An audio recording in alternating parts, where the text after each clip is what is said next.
their selection, the Terra Firma G.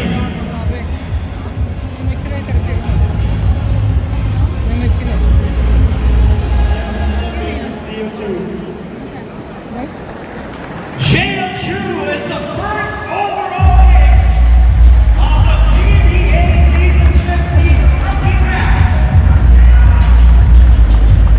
Of course, we'd like to request the PBA Commissioner Willie Rashad, as well as the Terra Firma team, to please meet your first overall pick, AYAW. So AYAW, Terra Firma, going with the size and the promise of this young man. It was not a surprise for me personally, because you look at the other teams, what you want is a guy who can match up against a Jumar who's been lording it over probably in the past 8 or more seasons. So obviously on a single coverage, AYAW cannot stop Jumar, but at least he will be able to slow him down. So good pick for Terra Firma because they badly needed a big guy to back the paint for their team. Grabe din eh.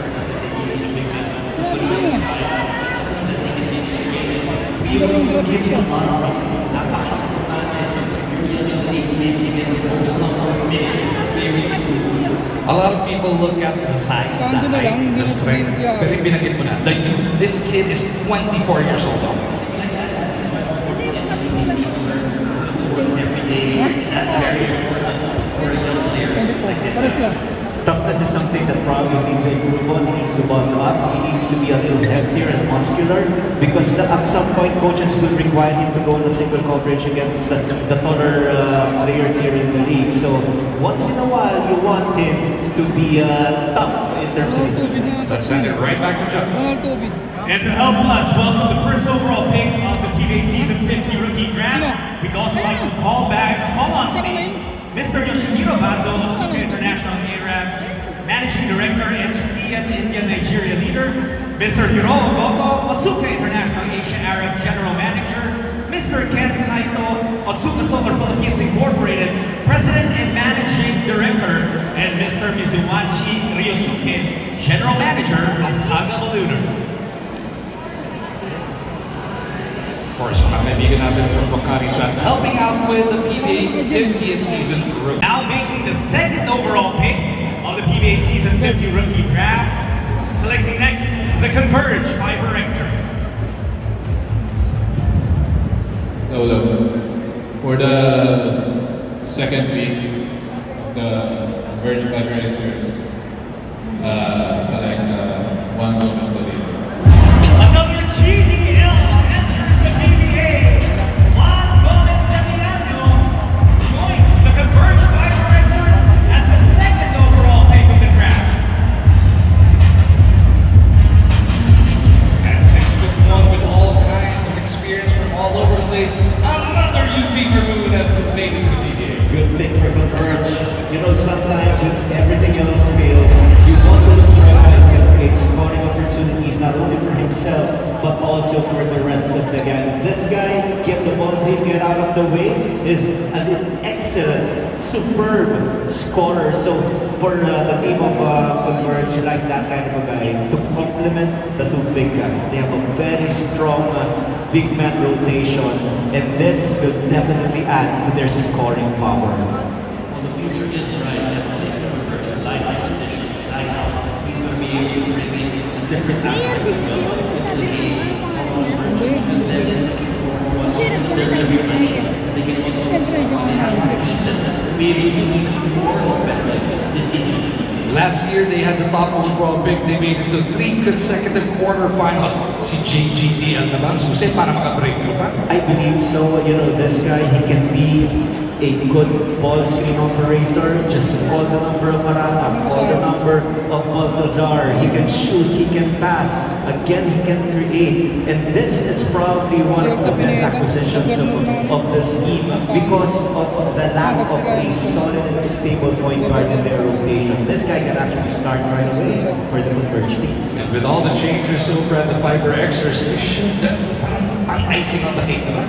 This is something that And the third overall pick of this Season 50 draft, making their pick, the Blackwater Bossing. Blackwater means Tav Anopia.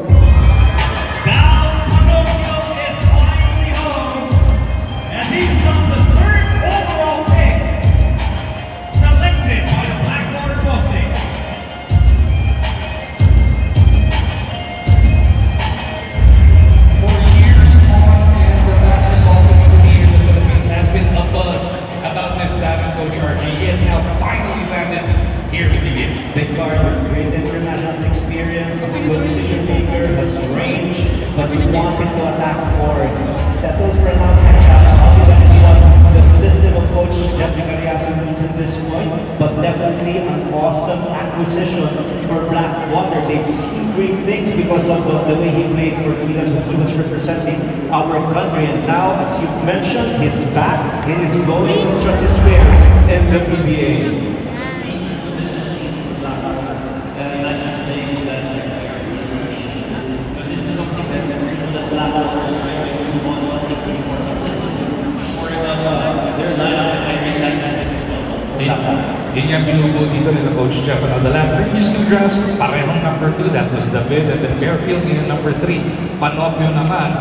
We're gonna see how does he measure up against who he's gonna run into here in the PBA. Napakaganda kasi ng backward rotation eh. Alam mo si Bearfield plays like 38, 40 minutes per ball game. What happens in the 8 minutes that he is on the bench? So kailangan ma-sustain yung level of consistency in the Blackwater. That is why they got a steady point guard. Hopefully he can set the table to run the offense of Coach Jeffrey Carriazo. Para naman And Eileen, now with the 4th overall pick, it will be made by the Northport Battlefield.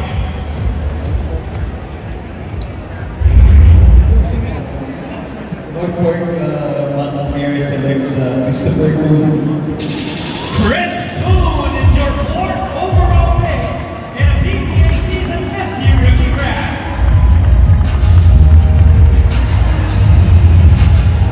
At 6'5" out of the Ateneo of Manila University, Chris Boone will be joining the Battlefield.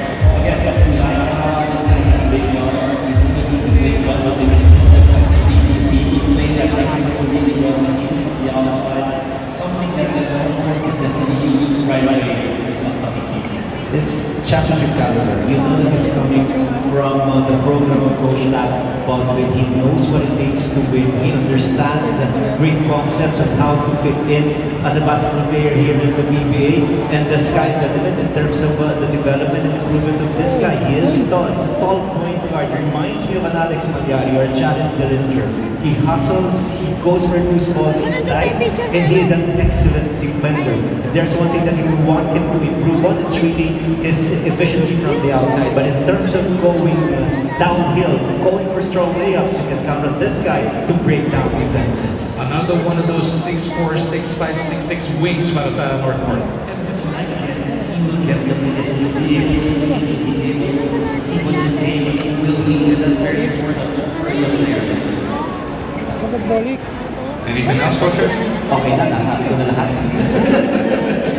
So yun nga po, Chris Boone will be going to Northport at tututukan din natin ang saga kung ano ba nangyari sa kampo. Next, we'll have the 5th overall pick to be made by the NLEX Road Warriors. For the PBB, the next is LJ Gonzalez.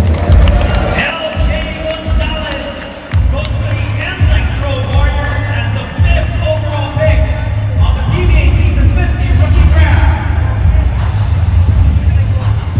LJ Gonzalez out of the FEU basketball stable. Traces at 5'11". What can he bring para dito sa Road Warriors? It's not like they got out there to be able to make an impact. Everything right now is playmaking, shifting, and I feel that when him in the NH Warriors, he will get minutes in the first round, as well, what they need to be able to do, what made them successful. And it's been a really good run from the previous one.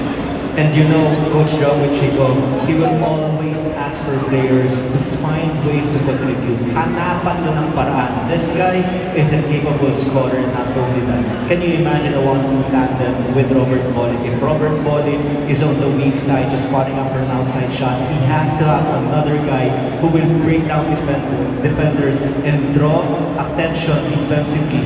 So that is LJ Gonzalez. And not only that, we are just talking about his ability to play offense. What about his defensive skills? This guy will not really give up on defense. He will hound 90 feet away from the basket. He will go in a high pressure stance and he will fight over on screens. This guy is really a good pick for Coach Joe. And you can just see Coach Joe Chico very happy with the pick that he has right now in the first round. Pati si Boss Ronald, masayang masaya, you know, sa pagkakakuha nila dito kay LJ Gonzalez.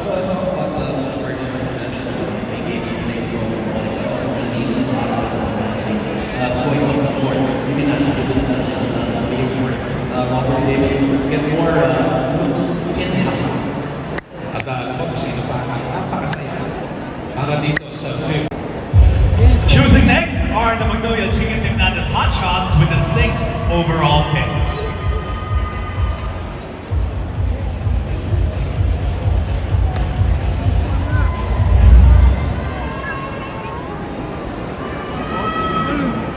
Magnolia Chicken Latas Hot Shot selects Yukian and His first draft selection as a head coach of the PBA, Coach L.A. Tenorio, announces Yukian Andrada as the first round pick, 6th overall of Magnolia.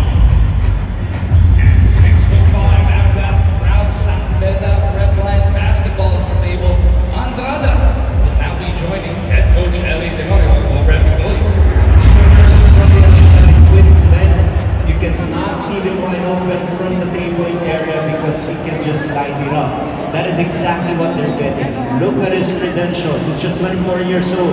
As I've mentioned, 6'5", 91 kilograms, and also a championship program with San Beda. So you understand that with Coach L.A. probably running a different system, he likes his wing players to be capable shooters from the outside, and this is precisely the reason why they picked Yukian Andrada in the first round. They got size, they got shooting, they really a good big for Magnolia. Like how they are really shoring up that confidence. You know, there is a premium for big guys in the league, and plus he can shoot, plus you mentioned really that mentality of being in a championship team, and that's what the goal is going for. Exciting times coming up para sa Magnolia Chicken Timplados Hot Shots. You're the ovation. Di ba pinabanggit ni Coach L.A. kung sino pipiliin? Ang ganda na ng salubong ng Magnolia fans dito. Ibang klase talaga.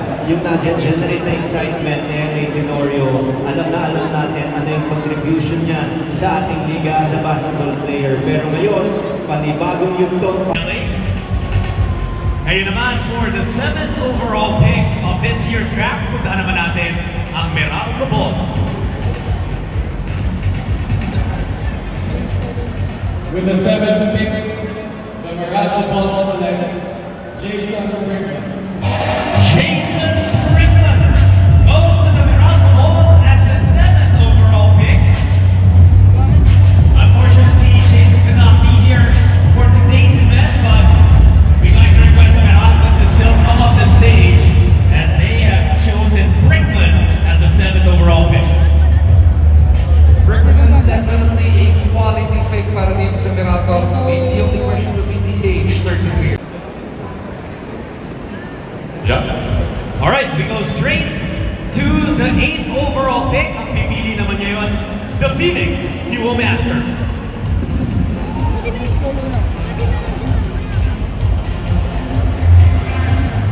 With the 8th pick in the first round of season 15 of the PBA Draft, the Phoenix Fuel Masters select Will Gossip. Phoenix Fuel Masters for the 8th overall pick gets Will Lawson.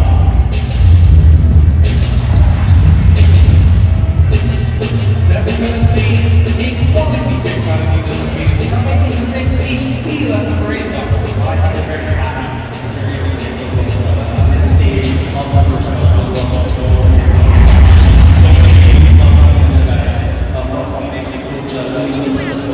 being the coach of Phoenix, I think that translates to what Coach Willie, he's worked his way up. He's been a guy who's been able to help players become better. And I really feel the transition with those of you will be very easy for success that he has. Coach Willie, when he was playing, he was a little undersized, probably 6'4", but usually one of the best post defenders. With a guy like Will Gozo, you know that this guy will be tasked to guard the taller opponents in the league. But what I like again is I've mentioned it at the top of our coverage, his quickness. Yes, he's big, but he has forward skills. When he puts the ball down, he can just score off you off the dribble via layups or even slam dunk. So you know that Phoenix traded their number 2 pick, but what you like is they were still able to get the big man at number 8. So it seems like a very good combination right now. They were able to get the player that they want via the pick and also got the player that they need via this draft. Yun nga, no, bihira natin masasabi. You trade away such a high pick, number 2, but you still get such a quality. Thank you, Apple. Thank you, Coach Willie. Time now for the 9th overall pick, which is to be announced by the San Miguel Beermen.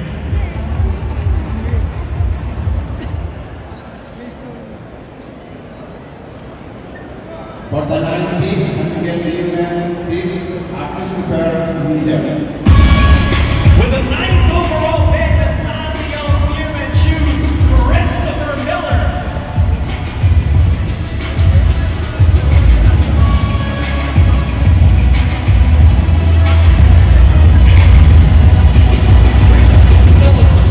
One of the 4 season applicants for this season's draft.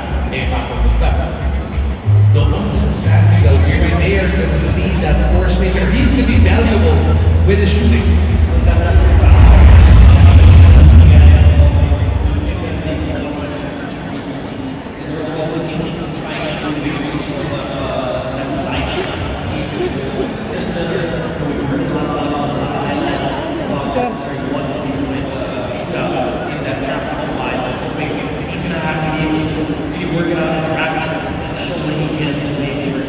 Not a surprise, knowing the system of Coach AYAW, they want the ball dumped to June Marco, force the defense to collapse, make sure he has floor spacers playing alongside him.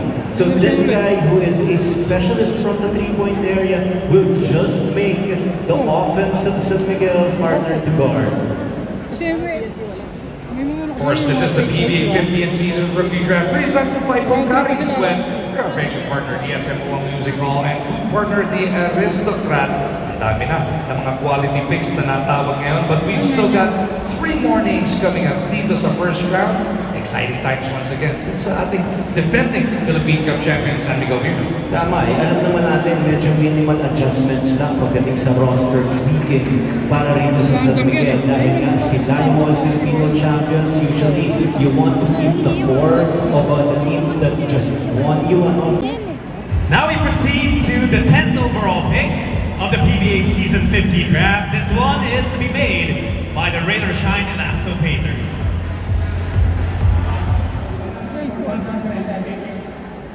We choose Mr. Christian Valentine. With the 10th overall pick of the Season 50 draft, Rain or Shine selects Christian Valentine. At 6'5" out the USD Valentine will be making a jump to the PBA.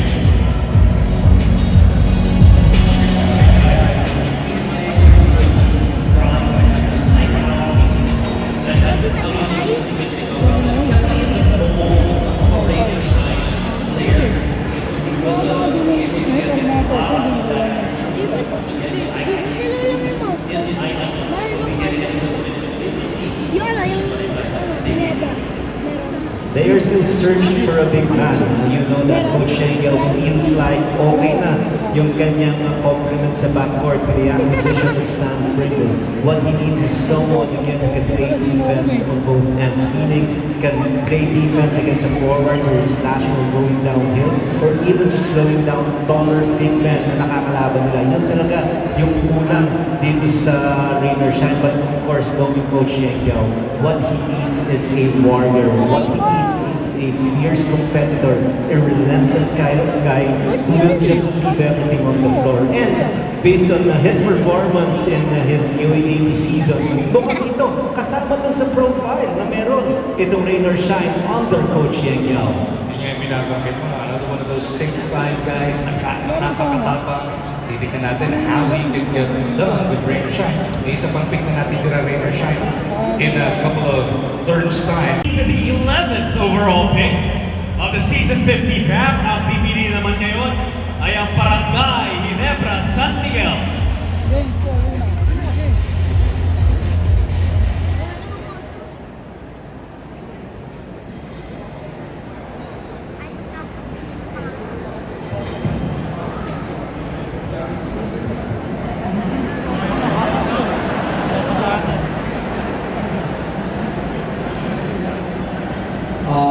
Ginebra selects Sunny Steel.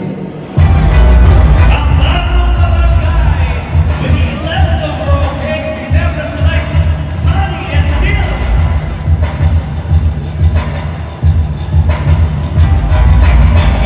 Sa PBA Draft Combine. Itong 6'3" na si Sunny is still definitely really making a name for himself.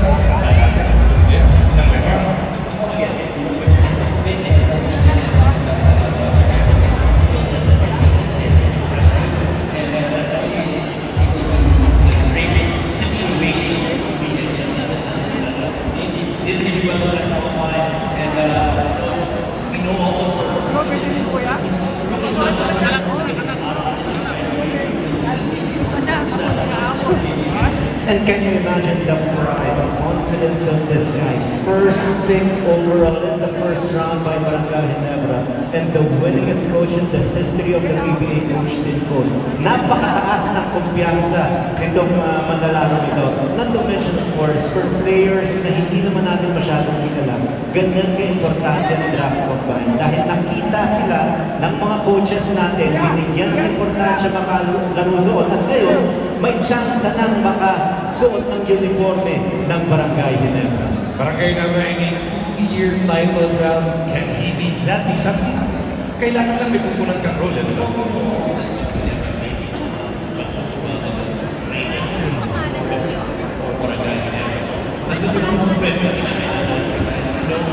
will make some movements. Damal and Eileen. Now we proceed to the final pick of the first round, the 12th overall pick. Pupunta to sa team who will also be making their second pick in the first round. It's the Rain or Shine Elasto Patriots. So, para sa second pick in the first round, napili ng Rain or Shine Elasto Patriots ay si Arthur Roque.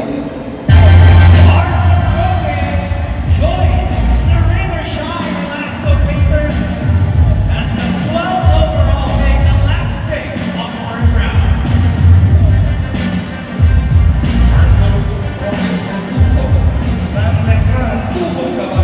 Stands at 6'3". As we flying straight at the end week, he will be joining Rain or Shine as their second rookie. Toughness, yun yung nahanap ni Coach Yaw para sa kanyang mga manlalaro. Kaya makipagpalitan ng kaya makipag-kumbaga pisikalan. And this is what they're getting from this guy, Arthur Roque. You can see it from his credentials, 87 kilograms, 6'3", and you know that when you are drafted by Coach Yaw and you get an opportunity to part of the roster, to be part of the roster rather, you will always have an opportunity to play.